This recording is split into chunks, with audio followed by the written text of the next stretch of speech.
It's all blowing today. It's just gorgeous. I was going to sit out by the irises so you could see them, but it's too sunny.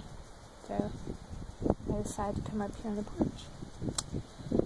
But I really wanted to tell you about a day 11 years ago that just really changed my life. Let me give you a lead-up story. When Josh was 15, we homeschooled, and he went with the Baptist men to Ground Zero right after it happened and helped serve with the Baptist men. He did trash and laundry and helped the volunteers there for 2 weeks. And then in there he decided he wanted, 1, to be a soldier, and 2, to be a police officer. But that was okay because I had like 3 years to worry about that. But as soon as he turned 18, he did join the National Guard. And I was okay totally while he was in boot camp. Totally okay when he would do duty weekends. But after the push,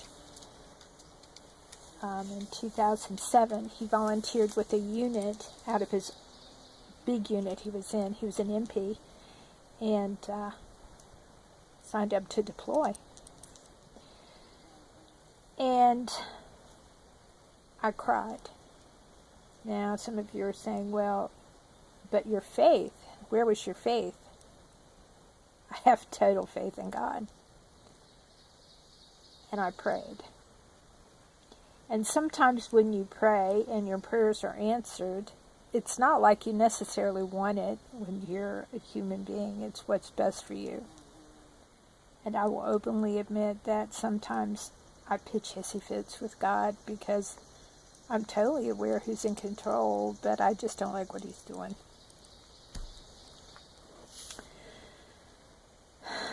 So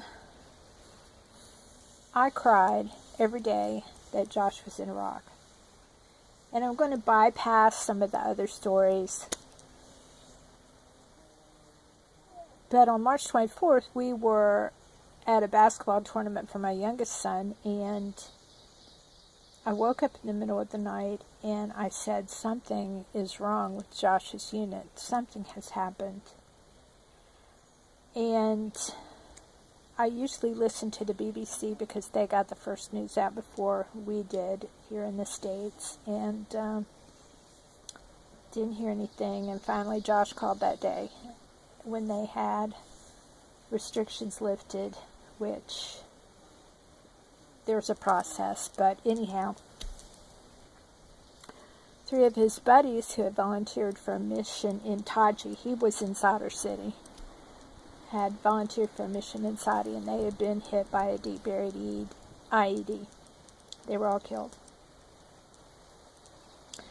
So if you're a Blue Star mom, then you understand that any of those kids that are over there, no matter how old they are, they're your kids. Those are the people that you pray for, and there's a sisterhood of moms who become members of a club that they didn't ask to join. And we all kind of hang together. We understand. And so they asked for volunteers to go to Taji, and Josh volunteered to pick up this mission that had not been complete. And the whole time all this is going on, I have cervical cancer. Yeah. Oh boy. And I was supposed to have surgery on the 8th of April, and Josh said he was going on this mission, and would I talk to my doctors and see if it was something that could be postponed a little while, because he really didn't want to worry about this surgery while he was on this mission. And my doctors agreed to postpone it for a bit.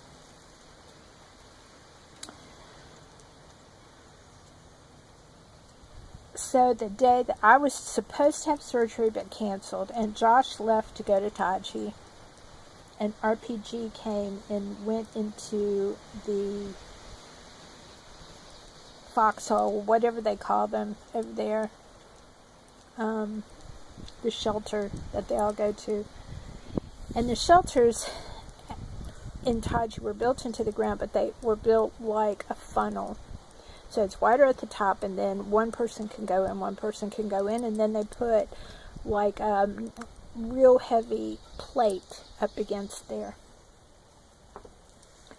Well, the RPG came in and only half the plate got up, and so it kind of spun around at the front of this funnel that they hadn't got the plate up to yet, and one person was killed there, and several of our kids were wounded, legs amputated, some people will never walk, some with legs and arms. So I did my duty again and went to Pickett's funeral. And at this point, I'm just broken. I mean, there have been 4 wounded, something like 4 KIA, 60 wounded. This poor little unit that only started off with like 135 people were just getting beat up. But life goes on.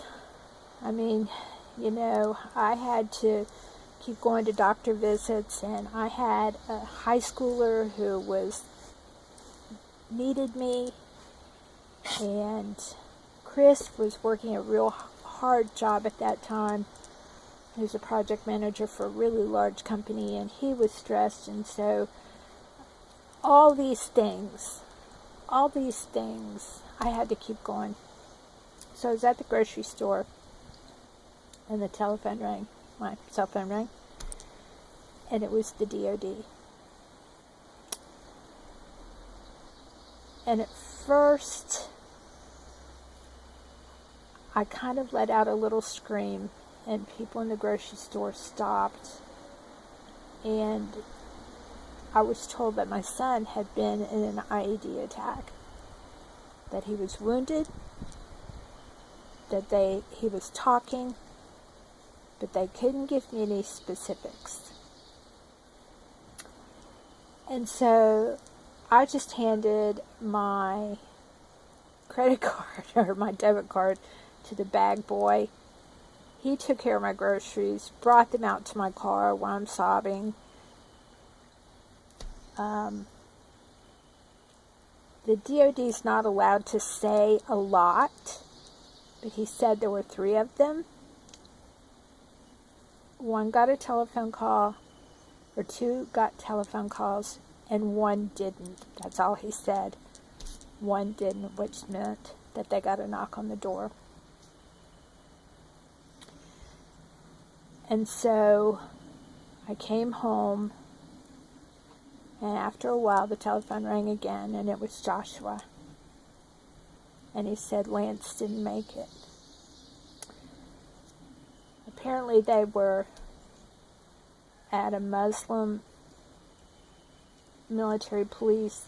They trained them, the Iraqi military police. And they were talking about how they understood Josh's Bible verse because Muhammad, Islam, understands the Old Testament.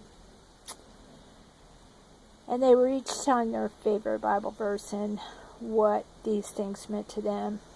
But they got a call that they were under high alert and they needed to get back to the base. And so when you're going back to the base, you space yourself a quarter of a mile. Josh mostly gunned. He rarely drove because he's a horrible driver. But that day he was driving and Lance was gunning. And he kind of noticed a clump of trees and made a joke about it. And he sped up. And as he sped up, the IED hit the back of the Humvee. I don't think it was a Humvee. It was like a something. I don't know. I don't know my Army vehicles.